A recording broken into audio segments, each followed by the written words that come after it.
Hello, everyone. I'm Angela. I come from CF Taiwan, and I'm the resource person for IFES East Asia High School Ministry. Yeah, I'm really glad to be here. Especially excited to introduce the speakers. In the same time, you can use the Slido when later speakers uh, they are speaking. You can send in your question and time during the session. So just scan the QR code. Maybe I need Lisman to help me Okay. show the picture, the photo. Yeah. And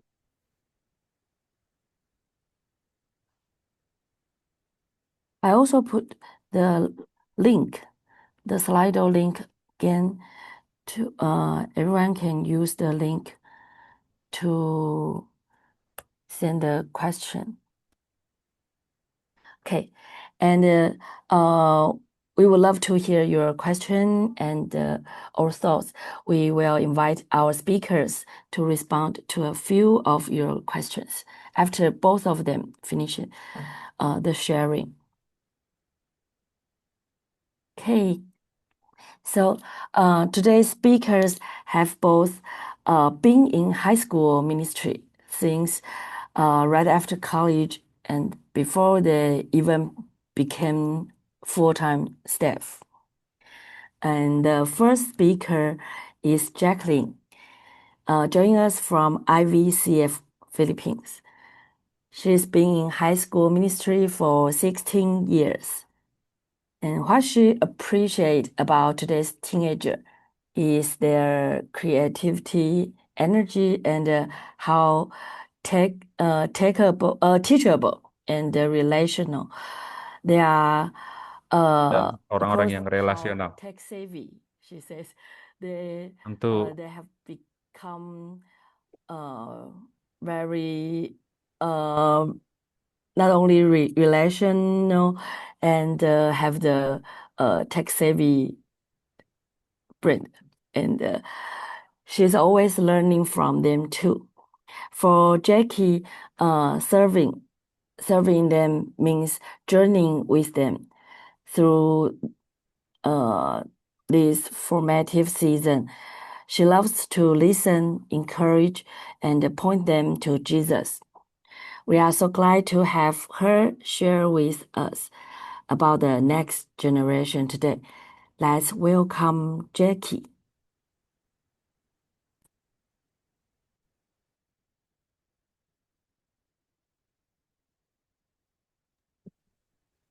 Hello, good morning. Can you hear me?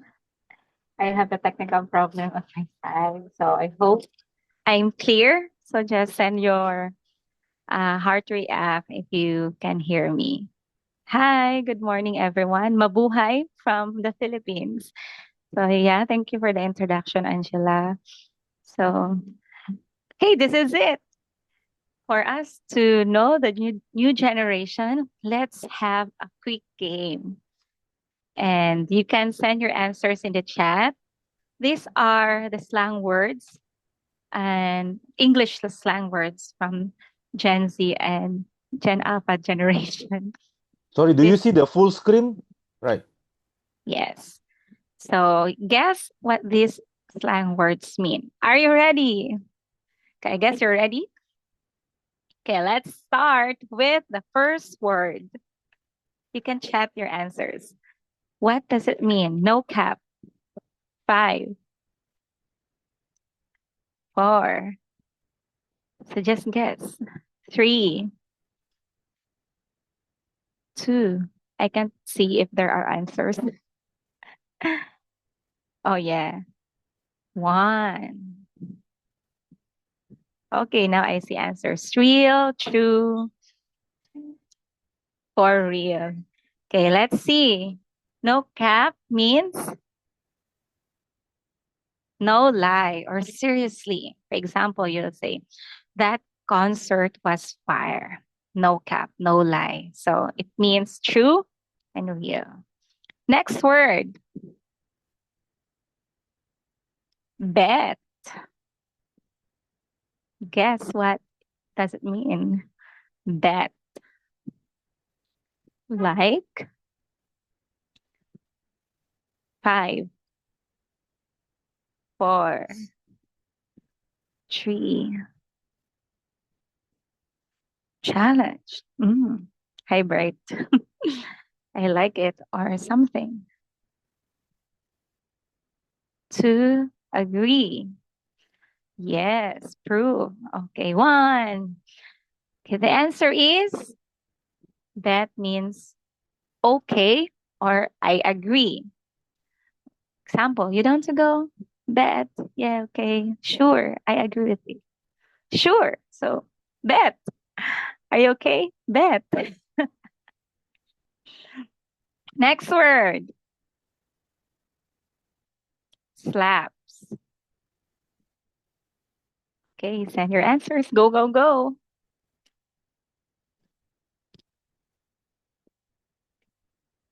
Guess. 1. It should be 5, 4, 3. Cool. Yeah. 2. You just guess. This is first time for me also on fire. 1. The answer is slaps means, yeah, almost nice. Really good. For example, this pizza slaps. Really good. Okay. You are slaps. What? Really good. Next word. Flex. What is flex? I think you hear it a lot. Or you can see that on the comments, Facebook comments, TikTok comments. Flex. Flexible.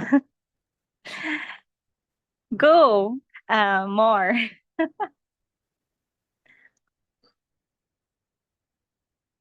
Another guess. I am flexing my something like that. Yes. 3. I forgot the time. 2, 1. Yes.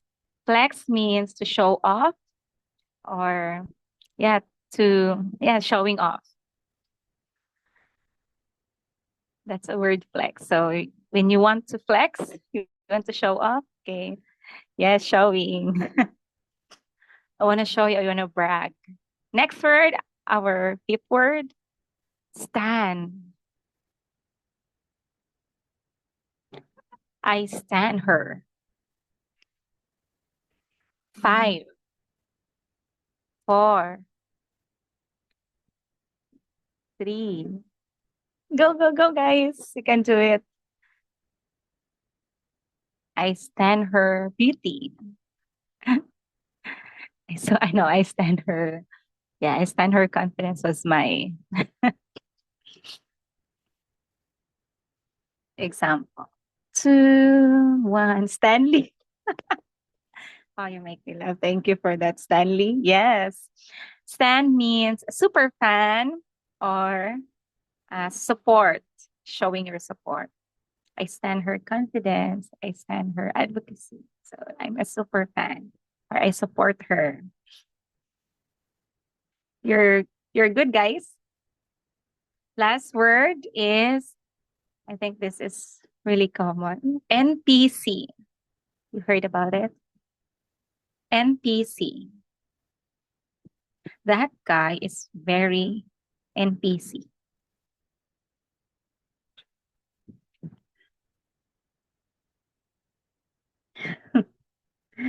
You can do it. 5. Non-player character. Could be Ottoman, non-player character.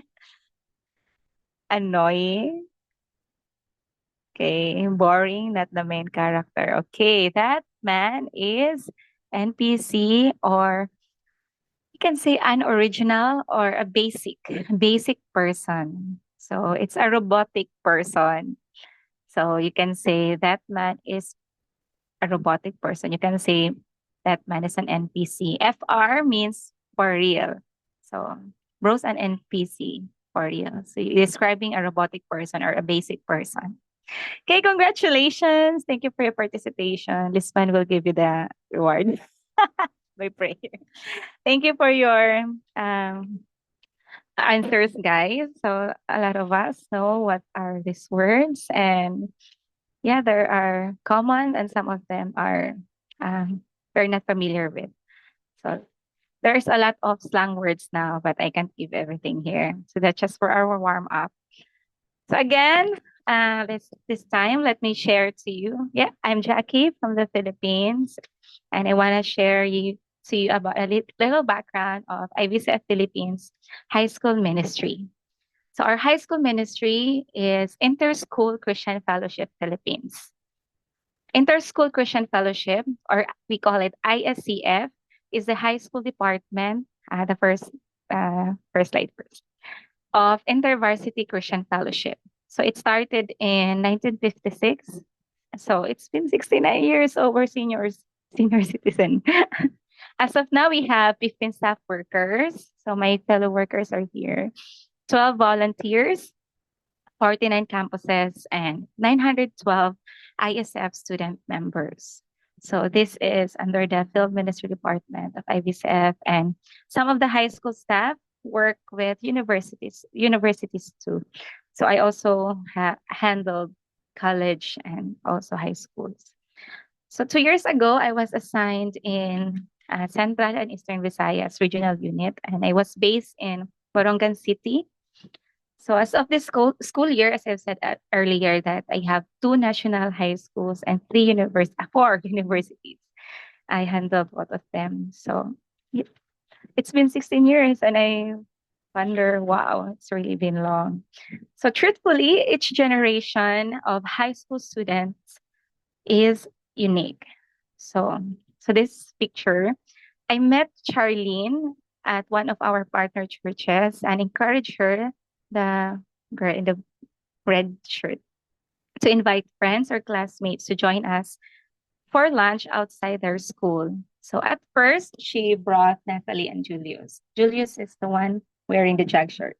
So they are both quiet, especially Julius, a boy who was so shy that he could barely say his name.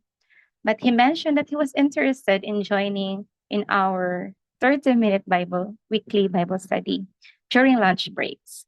So Julius was more talkative in our group chat than in face-to-face meetings. But over time, he gradually became more sociable. In today's generation, there are a lot of Julius who interacts more online and had shorter attention span. At this point, we need to wear our bridge builder's hat. I call it bridge builder's hat. So that's Julius and the rest. Food is the key to encourage more attending. So in understanding and adjusting ministering to Gen Z and Gen Alpha, we need to wear this hat. First, this generation are digital natives with shorter attention spans. So we need to understand that they have grown in a hyper-digital, fast-paced environment, and their attention is often fragmented, and they value briefness and visual communication. For example, memes, videos, emojis. So they like those images. So what we can do, we need to use more concise, visual, and interactive content in our Bible studies, discussions, and discipleship. Integrate these digital tools like the Canva, short videos, Kahoot, and everything that speak their language. So we need to explore those applications. So one story in our small group meetings, I used the manuscript Bible study with them. So in the next slide. So where they can be creative on their own and everyone can share during the discussion. So I have prepared pens, colorful pens, and from our seeker's manual, our seeker's book, where we have our lessons. Some of the passages before we have discussions, we do our manuscript Bible study first. So even in high school, they know how to observe, interpret, and apply. We also have this hope lessons. We call it hope lessons for the yellow for seekers and the white hope workbook is that for the new believers. And for our discipleship lessons, we also have this workbook, Come and Grow. So it's helpful for them to write, to color, to put things, to drawings. So it keeps our discussion going. So next, our generation now is also emotionally honest and mental health aware. So this generation, on the next slide, are more emotionally aware and open about mental health struggles, anxiety, and burnout. With this kind of situation, we need to create safe spaces for vulnerability. Let's not rush to give answers, but be present. Offer holistic discipleship that includes emotional and spiritual care. My next story is about our evangelistic camp, which we call it Sibyl Camp, or in English, Sibyl means sprout camp, Sibyl Camp. This camp clearly presents the gospel to seekers and provides a space where they can ask honest questions about Jesus Christ. So during the camp, we use small group structured learning experiences. But in our sessions, in our personal session, where we talk about family, talk about their personal self-image. So we have this one-on-one conversations with them. So we discovered that several students had thoughts of or even attempted suicide. And one student shared with me that she had tried many times, but ended up only hurting her wrist with a blade. And she said that the only best friend she ever met was someone she found on Facebook. So that's very sad and shocking for me. It's sad, but the reality that this generation has that deep desire for authenticity. And sometimes they found it on Facebook. So our next topic is about their deep desire for authenticity.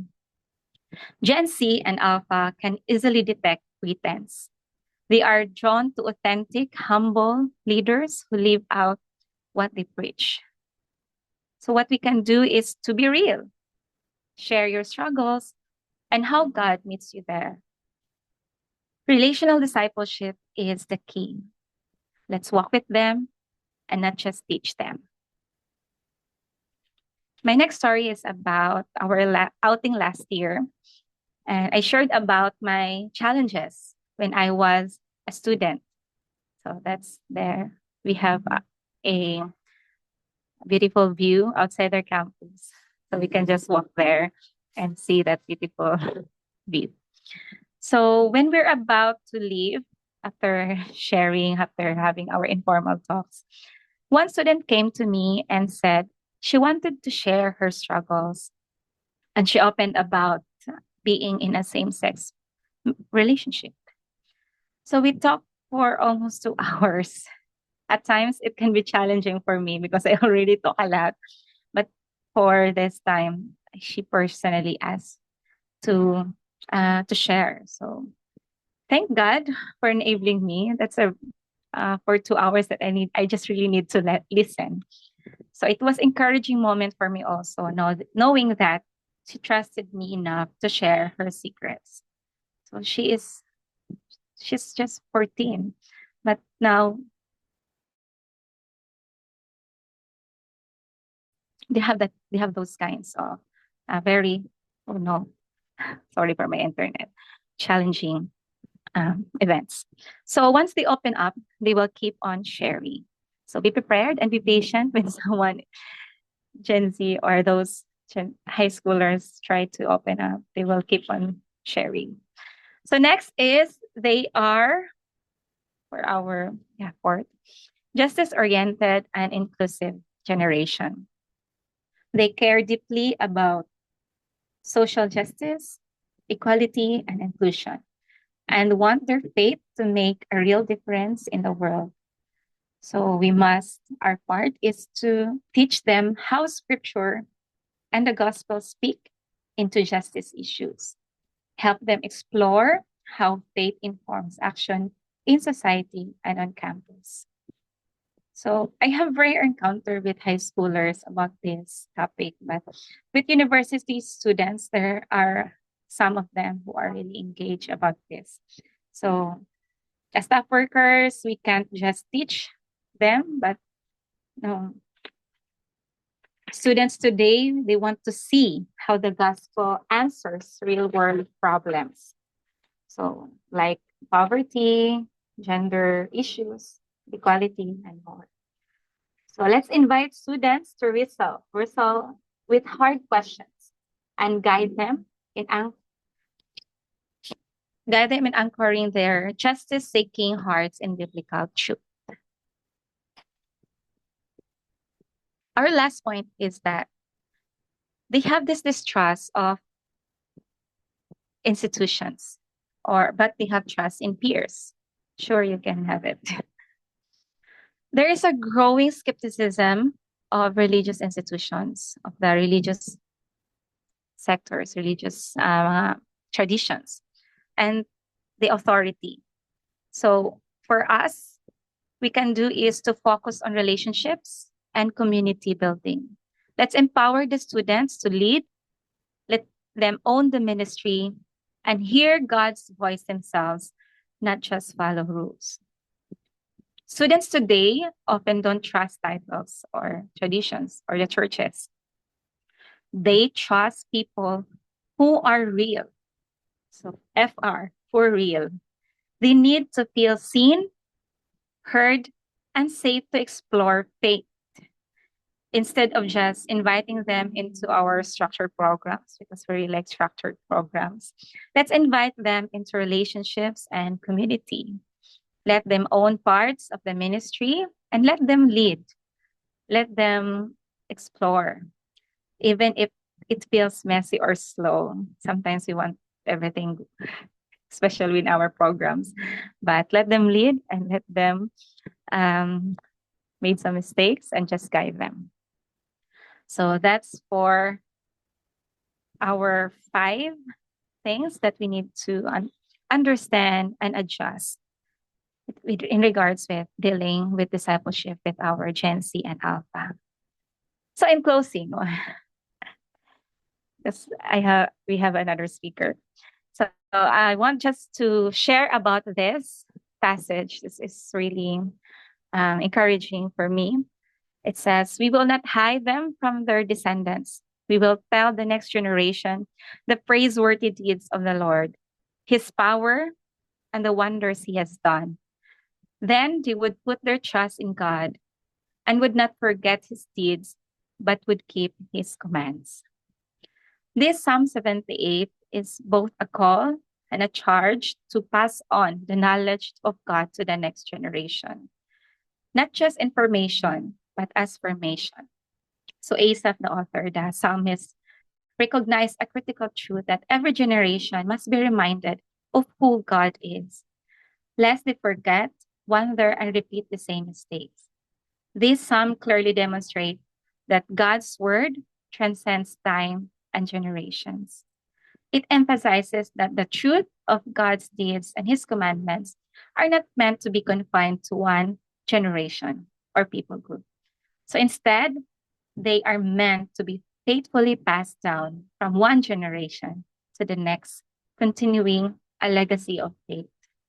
So God's word isn't just informative, it's transformative across all generations.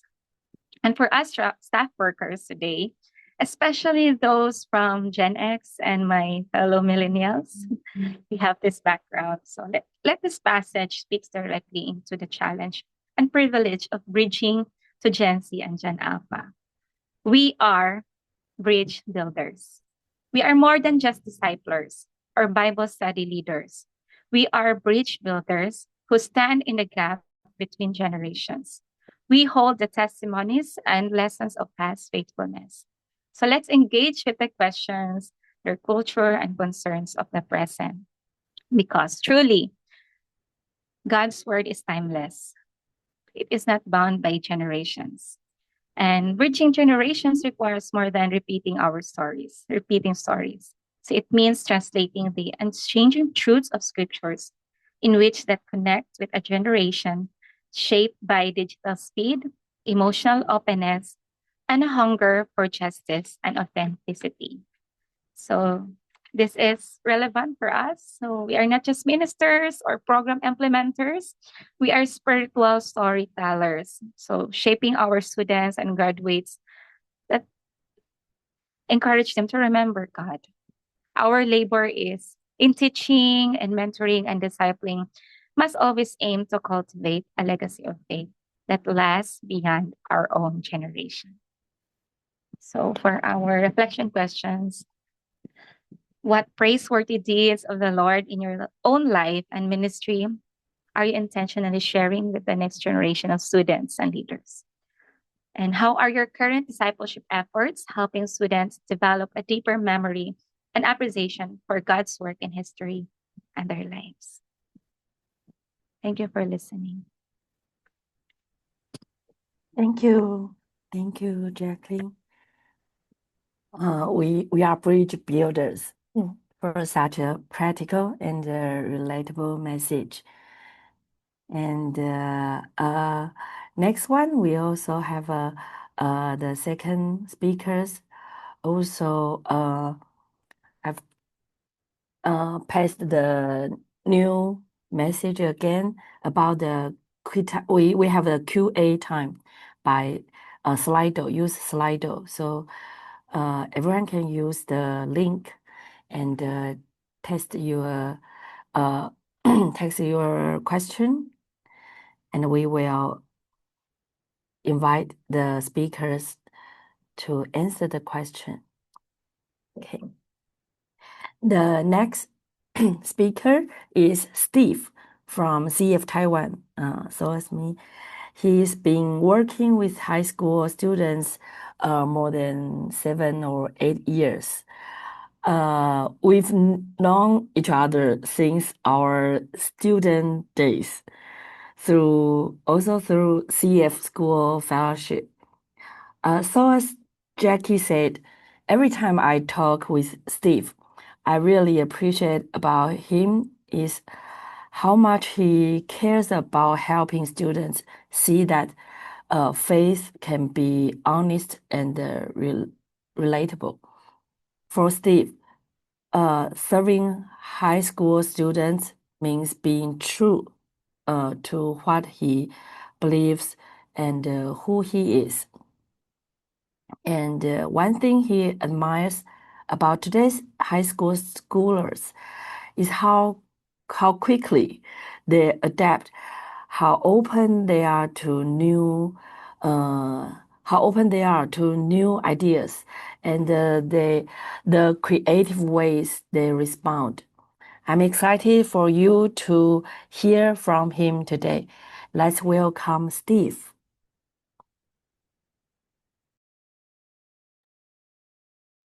Hello, everyone. Hi. Hey, I'm not going to put on my glasses so that I will look smarter. Okay, so I will share the screen from here, I think. Let me see how can I do that? Share. Okay. Can you guys all see this? Great. So a little bit more about myself. I became a staff in 2013, and I started doing high school ministry even before that.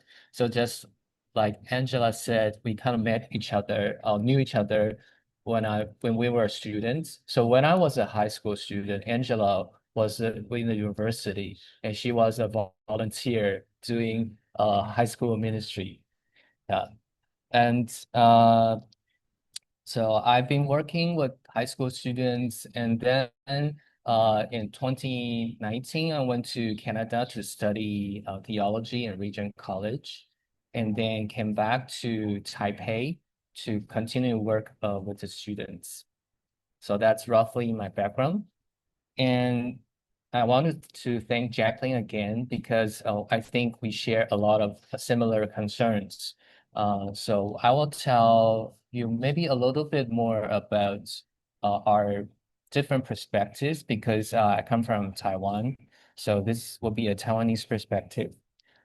So Gen Z, um, okay, first I wanted to talk about why we talk about generations. Maybe you guys can look at your phones right now. Do you have your phone with you? So look at your phones. There will be like notifications like this on your screen. So now count how many notifications you have. Does anyone have more than 100? You can type in the numbers in the chat. How many?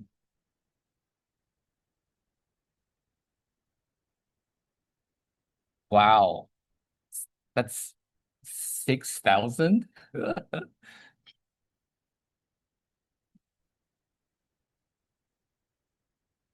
So count your numbers, roughly the numbers, and I can tell you how many I have. I have around 12. I have around 12, which means that this actually shows which generation you are from. So for older generation, for example, like my parents, the boomers, or Gen X for some people, they have a lot of numbers because they are not that familiar with tech. So they don't know how to, take off these numbers.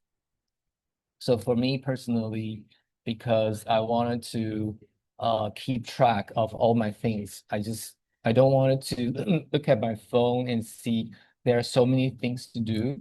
So I want to eliminate those notifications. But for Gen Z, for the high school students, they also have a lot of notifications because they simply have too many, even if they want to answer. So that is one insight by this author, Jean Twingle. Uh, the author wrote a book called Generations. And the insight of that book is that generations are shaped by technology, parenting, and culture, and especially by technology. Because if we look at the numbers, we'll see that the smartphones become a usual gadget for students around 2012. And that's around the time when Gen Z become students. So Gen Z is around they will be the people from people who born from 1995 to 2012. So that's a little bit of why we want to talk about technology, and we have more about that to come. And a little bit more about Taiwan's background. So like many East Asian countries, we have authoritarian past because we have had a dictator in the past. But today we have democracy. So there is a contrast between the past and the present. So people kind of still has that vibe, the dictator rules everything and you have to follow the rules and you have to follow the community. We have that kind of atmosphere. But on the other hand, we also have democracy, which means that you want to be yourself. You want to be individual. On the other hand, Taiwan also has a rather individualistic education for this past around 10 or 2 decades. Hey, so I think Jackylyn also talked about the key traits of Gen Z. Can you look at your phone? Do you guys all have Instagram? So maybe turn on your Instagram and see and look at these look at the this part. See how many green circles you have. Do you have green circles? I don't have green circles right now. I think I could. Okay, there is a green circle. So this is something that's very common for Gen Z because they wanted to separate people they can trust from the kind of normal, audience. So they use that this function a lot. So you see, I don't have a lot because I'm not Gen Z, and sometimes my students do not include me into those friend circles. Okay. So they also have this tendency to have Instagram stories, right? So one staff just told me that he he, he found a student had a really an Instagram story and this really long message in there. The texts are just so small, it's very, very small. And then apparently the student needs some attention or pastoral care. So the staff message this student and to see whether he's okay or not. So do you think the student will reply or not? No, the student didn't reply. It doesn't mean that the student did not care about the staff or did not want the staff's pastoral care. It's just that very long story or the Instagram post is aiming for attention, not from the staff, but from the peers. So they are targeting very specific audience, trying to get some response from them. Okay, so maybe I can say a little bit more about fragmented faith exposure. There was one time that in a retreat, we were just chatting with the students, and then we talk about the Bible, like we talk about in our Bible camp, we used to have exams. So, just want to test the students how much biblical knowledge they have. And then there was another staff that came out of nowhere and saying, hey, do you know who is the author of the Acts of the Apostles? So the leader of our group, which is a very capable leader and very passionate about the fellowship, and he just answered right away, I know, it's Paul, right? And then we realized that, oh no, he didn't know. He didn't know it was Luke. Okay, so which tells us a little bit more about their faith exposure. They have a lot of experience, maybe even more exposure than us compared. They have a lot of resources online. And but the thing about these resources, like my students will go to YouTube for sermons. They will watch those famous pastors' sermons, and they will also look at, maybe Facebook or Instagram or Threads. There will be posts about people talking about Christianity, the Christian faith, and they will learn from there. But the flip side of that is that they didn't have systematic faith education. So, which means that if you ask them something basic, they might not know. For example, like who is the author of Acts? Which is true, but you will say, hey, if they lack systematic knowledge, maybe we can just like open a small group or a book club. So let's read the Bible systematically. I did that, and guess what? Nobody came. Why? Because just like what Jackylyn said, they did not trust institutions. They do not trust traditional faith power figures. So if we have this system teaching in the traditional way, they will think, oh, this is kind of boring. So maybe I can just study by my own. But so for example, there was a workshop in our conference in a Bible camp, which talks about how to read the Old Testament. And the workshop talking about Old Testament was a hit.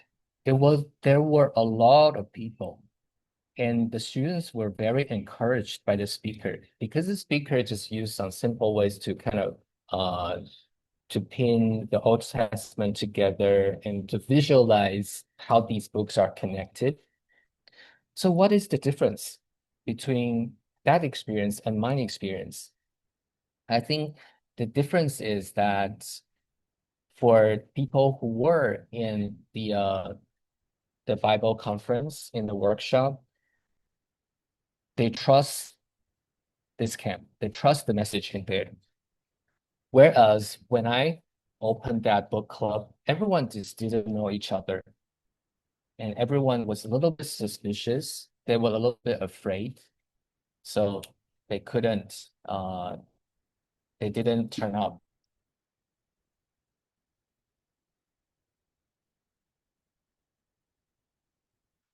So a little bit more about what we're seeing on campus.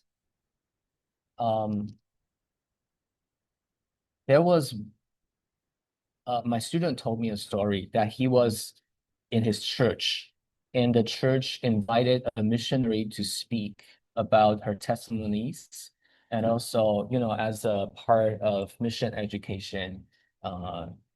So, which is a very, very good idea to let the students, like the high school students, know about missions. And I think he said overall the speech and the process was good, but at the end, the counselor asked if anyone in the group wanted to pray for the missionary. Any volunteers? And guess what? Nobody came forward and nobody raised their hands. Is it because that these students did not care about missions? Is it because these students didn't like the missionary? It is not the case. It is more like they are a little bit more afraid of cringe.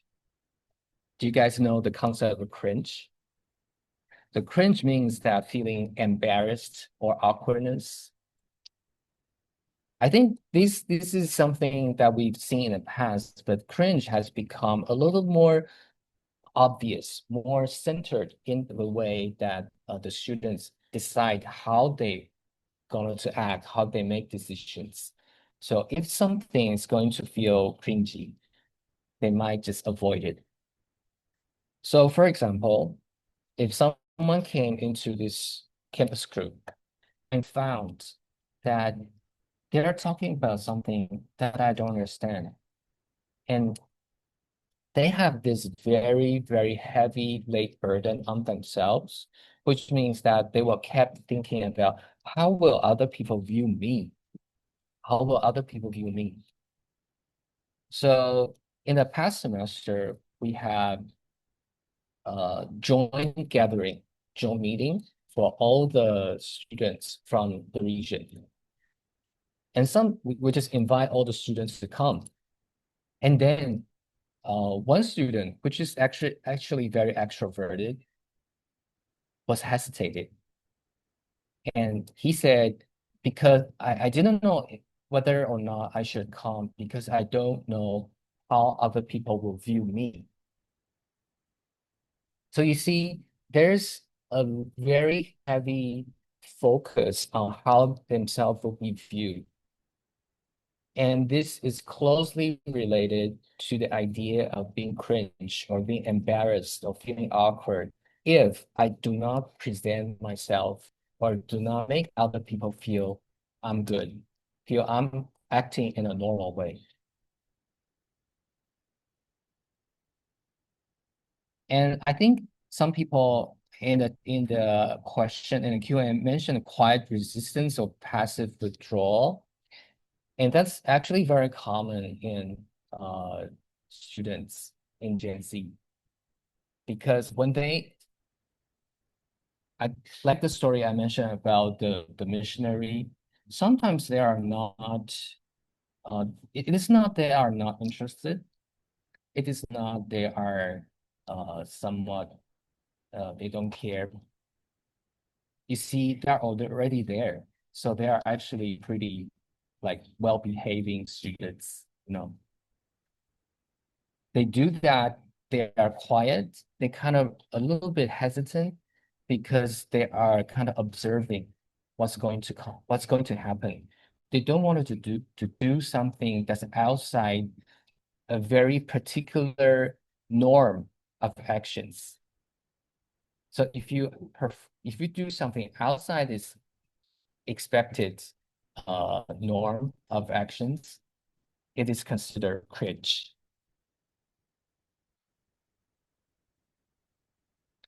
Okay. So I want to ask everyone, do you have in your group, do you have a student, whenever he or she shares, they share about 20 minutes straight?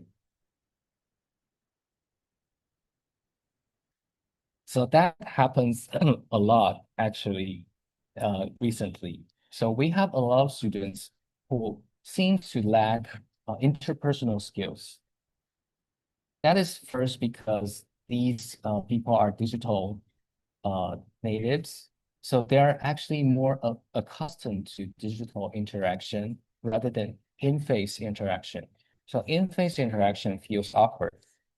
So when they are like physically there, they will just like sit and observe.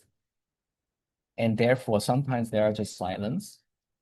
And there are people who are unsure of what the boundary is. They were just like overshares. And many of them identify themselves as introverted. Do you guys know MBTI? MBTI. So it's very popular in Taiwan. And many of them identify as introverted, not because they are actually introverted, but because they are afraid of actual interaction with people.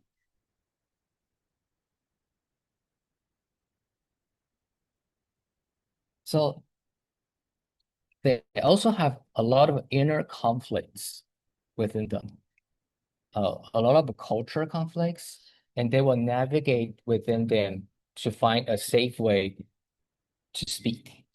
For example, they have individualism inside them, but they also want to have group harmony. So individualism asks them to speak uh, from their own perspective, but group harmony asks them to be, you have to do something for the group's sake.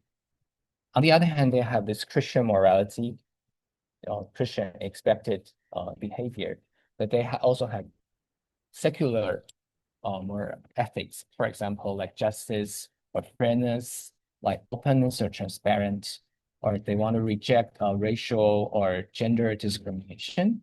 So these are kind of the red flags they want to avoid. So whenever they want to say something in a discussion, they will carefully phrase their opinions to avoid these red flags. So for example, I hosted a discussion about premarital sex. So what is a response that can avoid all these red flags? So the response was that a lot of students said that in that discussion said, I think it's okay for other people to do like premarital sex, but I will not do it. So you see that kind of response avoids every possible red flags. Okay. I just want to ask Angela about the time too. Can have 5 more minutes? 5 more minutes? Okay, Yes. thanks. So maybe we'll I think Jackylyn talked about emoji and meme fluency and these catch these phrases. So maybe we can skip this one. So a little bit more about how we can respond to this. So I think first we need safe spaces for discussion. And we also want interactive formats. So for example, whenever I go to a group to share, I usually insert questions or insert peer discussions for them to discuss because they want to share their opinions and hear what other people think. And they will also want concrete teaching and real life application because they wanted to feel what is talking on the stage is related to what they actually do in real life. This is actually a suggestion from my student because I gave these slides to my students. I asked them, do you feel this is you, this is okay? And they say, oh, can you add a little bit more like examples? So this is what they said. Okay, you need to have concrete and real life application. And then we also need physical community because after the COVID, we discovered that people still need physical interaction. I think to do that, we need a minimum amount of people who are willing to invest themselves in the community. And we also have to create experiences where they can feel like they are one community. So for example, in the university group that I'm leading, we have the freshman year is kind of very scattered and they're not even friends. But after they went to a short mission trip together, they became friends. And they just kept coming and they just stayed there and they just won't go.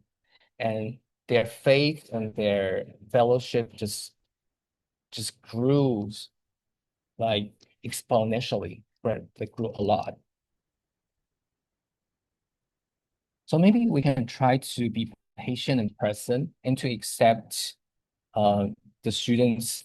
Maybe what I can say is to delay our judgment. Even if our students do not agree with us or they cannot express something does not seem political, maybe we can first hear them out, hear them what they have to say, and just find something that you actually agree in what they have said. And you can start from there, which is find common ground. So I think overall, we have said is that this generation is suffering because the use of internet and social apps, because we are constantly being judged and being examined online. So they feel a lot of pressure. They feel a lot of overflowing information from their phones.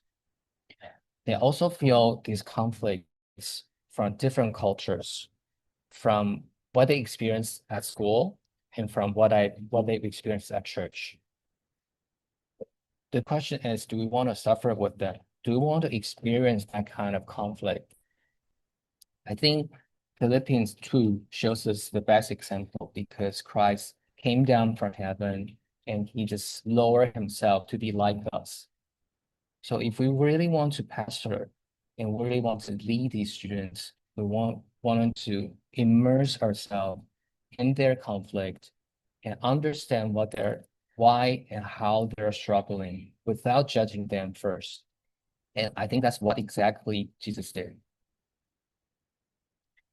So maybe the challenge for all of us is that can we listen before we teach? Can we understand them before we give them guidance?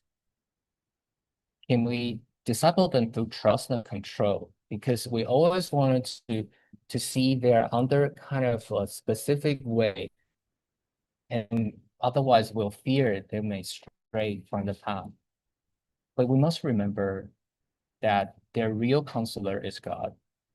God guides them and keeps them safe. So we also have to trust them to trust in God. Finally, they are not unreachable. They're just unreached in new ways. So we can always find new ways to help them. I think that's all what I have to say. Thank you, Steve. Thank you so much to both of our speakers for such rich and helpful content. We really wish we had more time.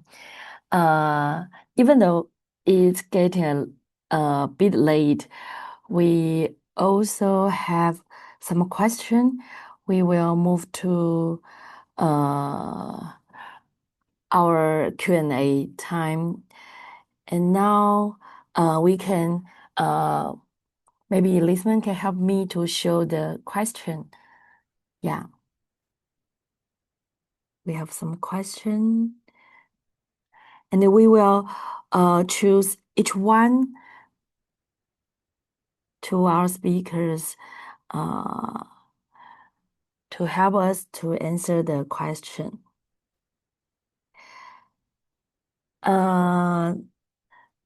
We choose the top two.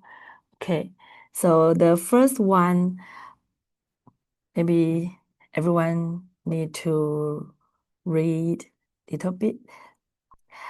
The first one, how to encourage students to take more initiatives and leadership. Many of them are just want to lying flat. Yeah, it's very popular words now. Also Gen Z slang, and doing nothing. Yeah, lying flat. Can we invite Steve to answer the first question? How to encourage students? I think they need to see examples. They wanted to follow examples, but not from the staff because we are kind of like too old for them. So they wanted to follow examples, maybe someone who's 1 year or 2 years older than them.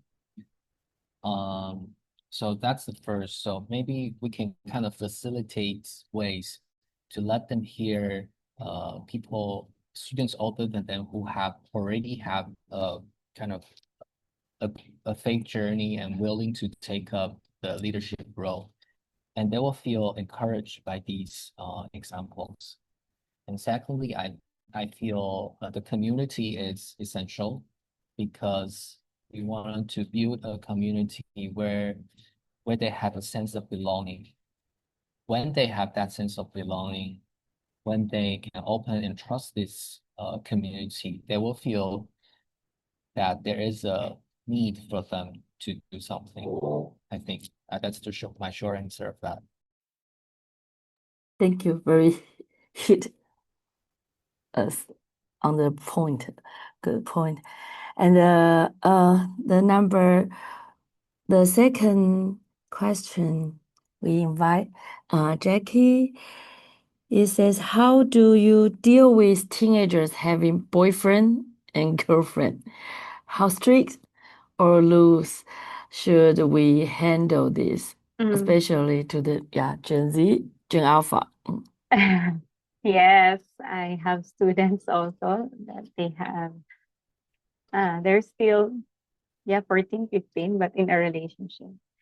So what I did is this is a good starting point for conversation. So I asked, oh, why do you like that person? So, and to really listen about the relationship.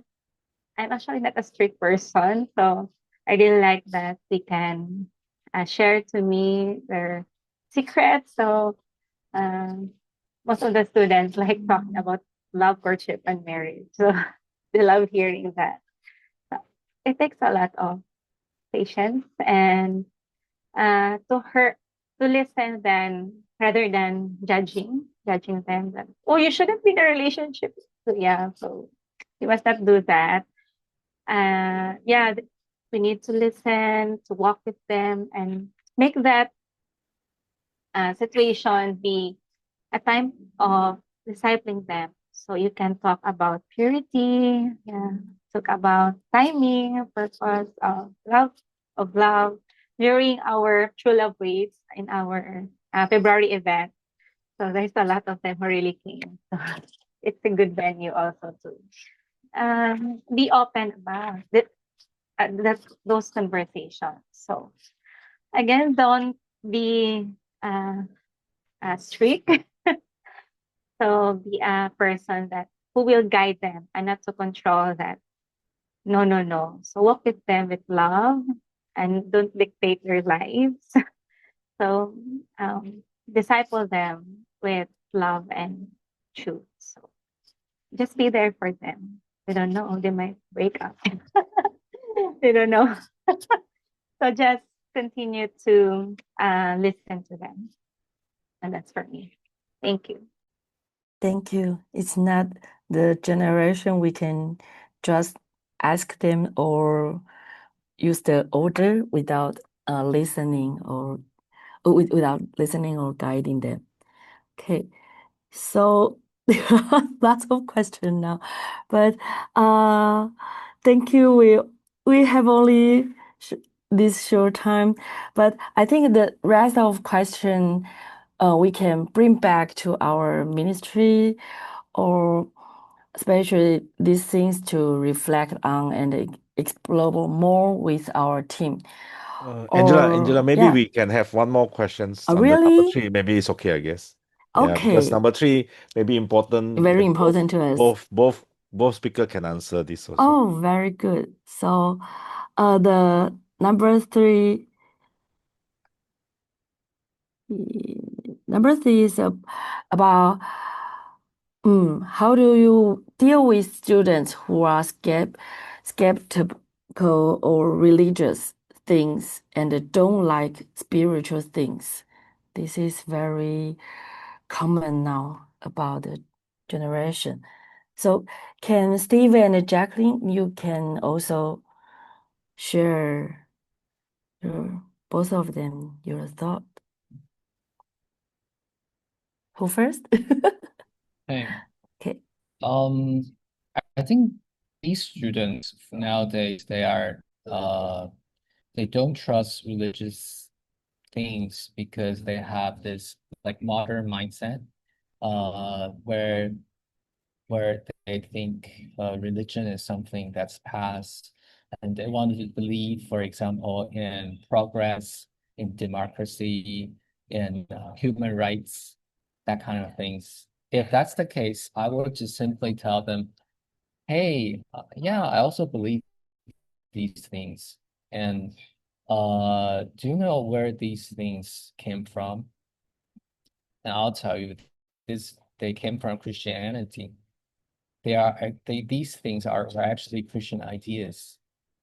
So maybe that's one way to cut in, or maybe you just don't like directly tell them that, but this is what you can have in mind, is that what they care about, it's actually something we have in common. So there will be a time when God works and you see there's a chance to kind of step in. So I think usually the breakthrough point is still through friendship, especially from their peers.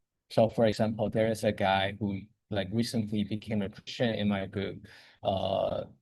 He was skeptical. He just came here because someone invited him. But he saw these people, like they really like each other. They really like practice, love each other. And also there was a time that he encountered a very difficult situation, and he asked his classmates, was the Christian in our group, to pray for him. No, he didn't ask to pray, but that his friend decided to pray for him, like with him together. And that was the time that he actually accepted Christ in his heart, because he felt, oh, maybe this is true. Maybe this Jesus is true. And I think what Jesus meant for what he represents is something that I can trust. I really like. So I think it's also relational. Yeah, I agree with Steve. Be a friend. Be curious about them. You can ask, what's your experience about religion or church? So get to know those persons. Listen well without correcting that, oh, no, his church should be like this, because they have maybe experiences about this church is legalistic or hypocrisy. So we can hear those comments that's why they have also experienced that, because this organization this church is um, exclusive over something that they don't feel like they are not included, or they felt invalidated.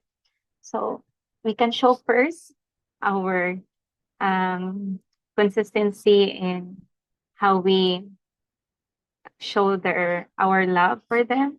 So show Jesus first to them before sharing about Jesus. So I think that's how I put it, in that you show how to be a friend, a real friend, because that's their authenticity. They really want to see you authentic.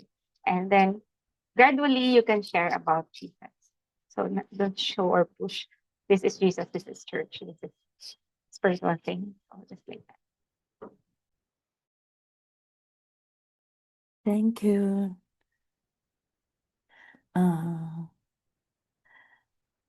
It's not really easy to do, but we'll try together and still need to try more. Okay, so thank you, Jackie and Steve, for your thoughtful and very clear responses. And thank you everyone for the great questions. Now it's our Q&A time finished, and I will pass the time to Lisman.